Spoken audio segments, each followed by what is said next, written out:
Հարգելի քաղաքացիներ, եթե դուք ցանկանում եք Հայաստանի Հանրապետության որևէ մարզային բնակավայրում հիփոթեկային վարկավորմամբ ձեռք բերել անշարժ գույք կամ կառուցել անհատական բնակելի տուն եւ ունեք առնվազն 2 անչափահաս երեխա, ապա կարող եք օգտվել մարզում հիփոթեքի աջակցության ծրագրից։ Եվ այսպես, եթե ունեք առնվազն 2 անչափահաս երեխա, եթե ձեռք բերվող գույքի արժեքը չի գերազանցում 35 միլիոն դրամը եւ այն ձեր միակ սեփականությունն է, եւ եթե դուք կկատարեք առնվազն 10% կանխավճար, ապա Աշխատանքի եւ սոցիալական հարցերի նախարարության հետ համագործակցող բանկից կամ վարկային կազմակերպությունից հիփոթեկային վարկ ստանալու դեպքում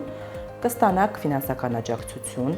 2 երեխայի դեպքում մինչև 1 միլիոն դրամ, 3 երեխայի դեպքում մինչև 1.5 միլիոն դրամ, 4 եւ ավել երեխաների դեպքում մինչև 2 միլիոն դրամ։ Իսկ եթե գույքը ձեռք կբերեք սահմանամերձ բնակավայրում կամ այն գյուղական բնակավայրում, որտեղ կառուցվել են դպրոցներ եւ մանկապարտեզներ, ապա աջակցությունը կավելացվի 50%-ով։ Ծրագրին դիմելու համար անհրաժեշտ է դիմել Աշխատանքի եւ սոցիալական հարցերի նախարարության հետ համագործակցող բանկ կամ վարկային կազմակերպություն։ Ցանկը հասանելի է նախարարության պաշտոնական կայքէջում։